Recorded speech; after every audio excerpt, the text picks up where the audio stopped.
राष्ट्रीय जांच एजेंसी से मिली लीड के आधार पर देश के 8 राज्यों में पुलिस ने रेड मारी और कई लोगों को गिरफ्तार किया। इन लोगों पर पीएफआई के साथ कुछ संदिग्ध गतिविधियों में लिप्त होने की जानकारी भी सामने आई है। पीएफआई से जुड़े हुए ठिकानों पर एक बार फिर से छापेमारी हुई है। क्यों बार बार पीएफआई पर इस तरह की छापेमारी हो रही है, क्या है पीएफआई, कैसे काम करता है, इसी को लेकर बातचीत करेंगे। हमारे साथ देश के बड़े रक्षा विशेषज्ञ अश्विनी सिवाच जी जुड़े हुए हैं। अश्विनी जी, स्वागत है आपका सर पंजाब केसरी ग्रुप में। मेहरबानी मुकेश। जी सर, आज की जो कार्रवाई है इसे पार्ट टू कहा जा रहा है। ये कहा जा रहा है कि कुछ और इनपुट्स मिले थे, जिसके आधार पर एनआईए से जो लीड मिली उसके बाद कार्रवाई हुई। जानना चाहेंगे कि आखिर है क्या पीएफआई है, क्योंकि लोग भी जानना चाहते हैं कि ये संगठन कैसे काम कर रहा है। क्योंकि खबरें ये भी है कि देश को तोड़ने की भी एक जो साजिश इन लोगों ने रची थी, उस पर भी सरकार काफी सख्त है और जो इनके मंसूबे थे उनको भी ध्वस्त किया गया है। हाँ बिल्कुल, देखो पहले हमें ये देखना पड़ेगा। जो पीएफआई है, पॉपुलर फ्रंट ऑफ इंडिया, ये 2006-7 में आई थी और ये ऑर्गेनाइजेशन बनी थी। इससे पहले एक सिमी ऑर्गेनाइजेशन थी जी जो कि स्टूडेंट इंडिया मुस्लिम की, तो वो उसको बैन किया गया था 2001 में। और उसके बाद ये पीएफआई 2006-7 को आई। और जो उसका पॉलिटिकल आउटफिट है, SDPI, socialist democratic party of India, वो बिल्कुल सिमी के जो कैडर थे उनसे निकला हुआ है।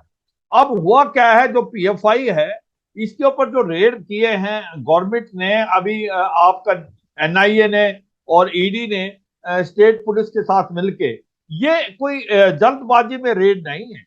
ये जी सोची समझी है। इनको बहुत 2-3 महीने से ये वर्कआउट कर रहे थे। इन्होंने एविडेंस कलेक्ट किया, इनकी प्लान बनाई। और जो पहले रेड 22 सितंबर को किया गया, जो कि करीब करीब 15 स्टेट्स में था, और 100 से ज्यादा जो पीएफआई का कैडर थे उनको हिरासत में लिया गया।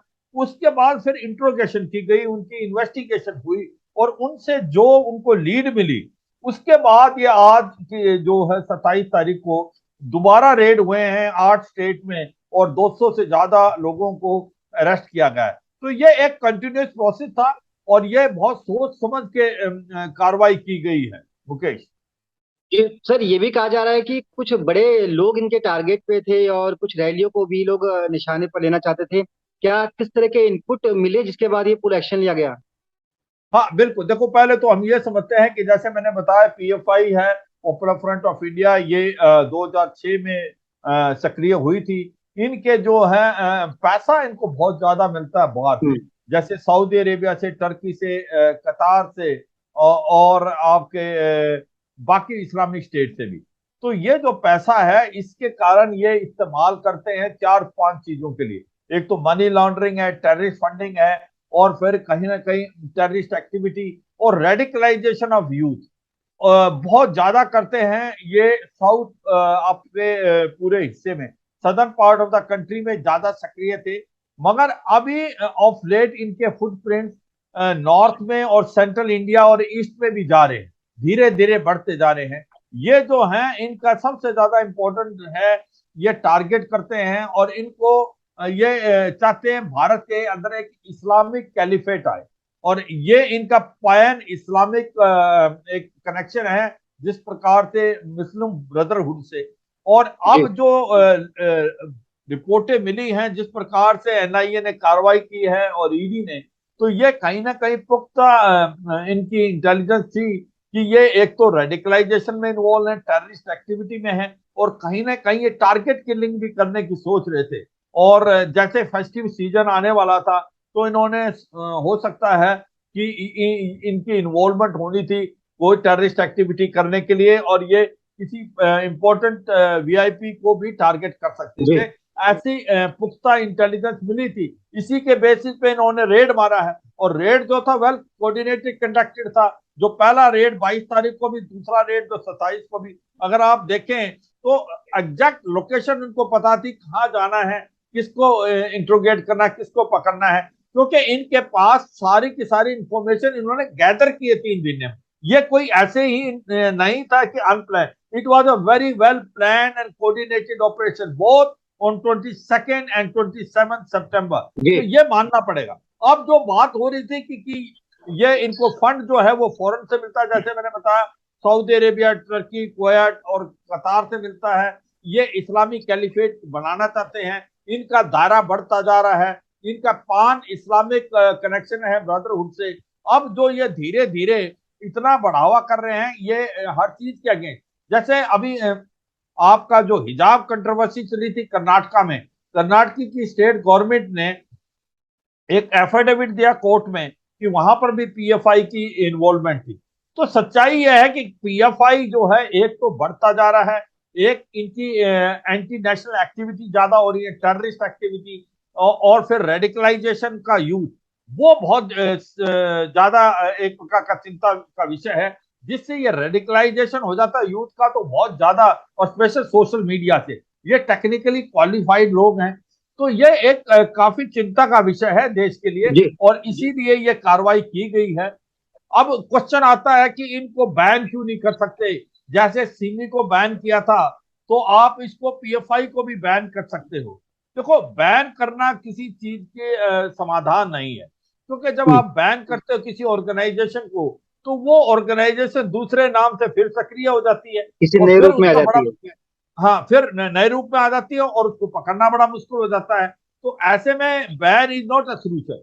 बट ये जरूरी है कि अब जब इन्होंने रेड किए हैं, एविडेंस दिया है, उस एविडेंस को इन्वेस्टिगेशन करें और एविडेंस कलेक्ट करें और फिर कोर्ट में जाएं। देखो, भारत एक डेमोक्रेसी है, सेकुलर कंट्री है, एक वाइब्रेंट डेमोक्रेसी है, कोर्ट आपके सुप्रीम है, दूध का दूध पानी का पानी होगा। अगर इन जिन लोगों को पकड़ा गया है पीएफआई के कैडर पे, जो 300 से ज्यादा हैं, उनके ऊपर आप केस चलाएं और आप एविडेंस कोर्ट में प्रोड्यूस करें। अगर आपका एविडेंस बिल्कुल ठीक है और ये गिल्टी हम्म। पाए जाते हैं, तो फिर इनको सजा की हकदार है, इनको सजा मिलेगी। तो ये मुझे लगता है सिस्टमेटिक काम कर रही है एनआईए और जो ईडी।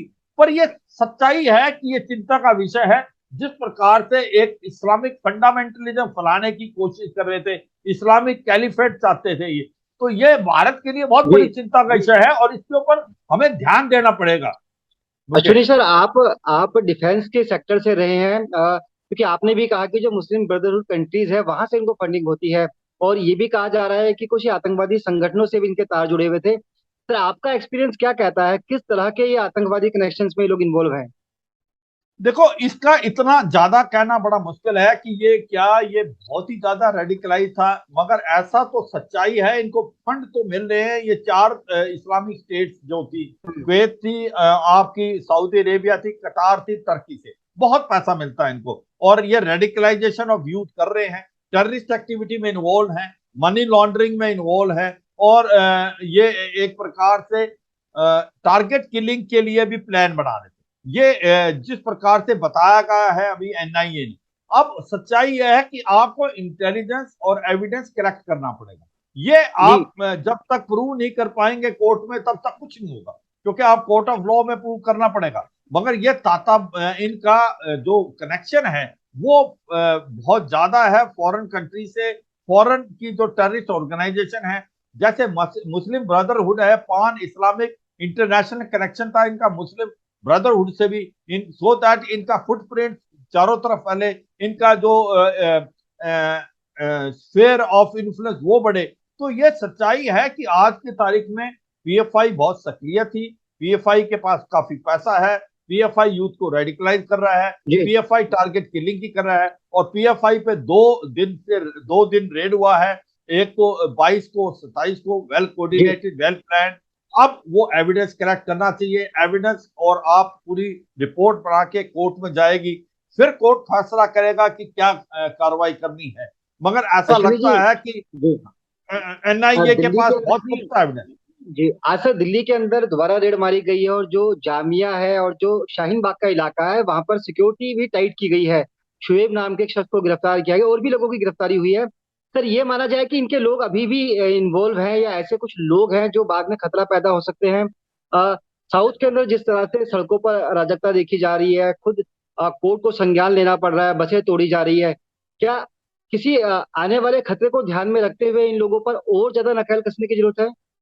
हाँ, बिल्कुल। देखो, वो तो भारत का जो लॉ है वो सुप्रीम है, एंटी नेशनल एक्टिविटी किसी की नहीं बर्दाश्त होगी।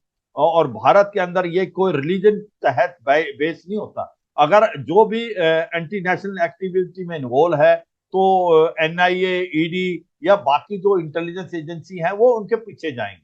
और अब जिस प्रकार से इंटेलिजेंस रिपोर्टें थी, इनके पास पुख्ता इंटेलिजेंस थी, तो ये कार्रवाई कर रहे हैं। और ये सच्चाई है जो कि एसडीपीआई, जिसके बारे में हम ज्यादा नहीं बात कर रहे हैं, जो कि एक socialist democratic party of India है, वो एक एनआईए का पॉलिटिकल ग्रुप है और वो बहुत ज्यादा सक्रिय है। और वो उसमें सारे ज्यादातर सिमी के कैडर आ गए हैं और वो जो लोग हैं वो पैसा ही कलेक्ट करते हैं, वो ओवरग्राउंड वर्कर हैं, वो पूरे कोऑर्डिनेशन करते हैं। और उन्हीं के कारण ये जो फैल रहा है अभी, ईस्ट में भी आ देखे, बंगाल में भी, असम में भी रेड हुए, इसके बाद नॉर्थ में दिल्ली गढ़ बन गया है, यूपी में, बिहार में, राजस्थान में भी। पहले ये साउथ बेस था। तो एसडीपीआई ने धीरे धीरे बढ़ावा किया है और ये सच्चाई है कि आने वाले समय में इनकी एक्टिविटी बढ़नी थी। एएनआई के पास पुख्ता इंटेलिजेंस था और इसीलिए ये रेड मारे गए। और एक सच्चाई ये माननी पड़ेगी कि लास्ट 10-12 साल से हमारी जो इंटेलिजेंस एजेंसीज हैं वो काफी सक्रिय हो गई हैं। और जो एनआईए है कि इससे पहले कि कोई कुछ कार्रवाई कर पाए, उससे पहले उसको दबो दिया जाता है। ये एक बहुत फक्र की बात है। और ये हुआ है आपकी जो सेंट्रल गवर्नमेंट और स्टेट गवर्नमेंट की इंटेलिजेंस का भी एक प्रकार से तालमेल हुआ है। ये बहुत अच्छी बात है। नहीं तो पहले वन अपशिप होता था, आपस में इंटेलिजेंस शेयरिंग नहीं होती थी, पहले कुछ हादसा होता था और फिर हम कार्रवाई करते थे। मगर अभी ऐसा नहीं है। एनआईए एक बहुत ही सक्रिय ऑर्गेनाइजेशन है और उसने देखे आप 10-11 साल से ऐसा कोई हादसा होने नहीं दिया है। अगर उस हादसा होने से पहले ही वो जो इंटेलिजेंस के बेसिस पे जो टेररिस्ट का एक ताना बाना है उसको पकड़ लेते हैं। तो मुझे जी लगता है चलिए ये सर, बहुत बहुत सोची बहुत समझी साजिश। शुक्रिया। आज एनआईए से मिली लीड के आधार पर दिल्ली, यूपी, मध्य प्रदेश, उत्तर प्रदेश और कर्नाटक सहित 8 राज्यों में छापेमारी की गई। पीएफआई के कई दफ्तरों पर संदिग्ध दस्तावेज भी उठाए गए। इसके साथ साथ कई लोगों को गिरफ्तार भी किया गया है। अश्विनी जी बता रहे थे क्या है पीएफआई कैसे काम करता है और कैसे जो एजेंसियां हैं वो इसके रोजाना नए नए खुलासे कर रही है, कैसे धरपकड़ पीएफआई से जुड़े हुए लोगों की जा रही है। बहुत बहुत शुक्रिया सर बातचीत के लिए, तमाम जानकारी देने के लिए। शुक्रिया। मेहरबानी। जय हिंद।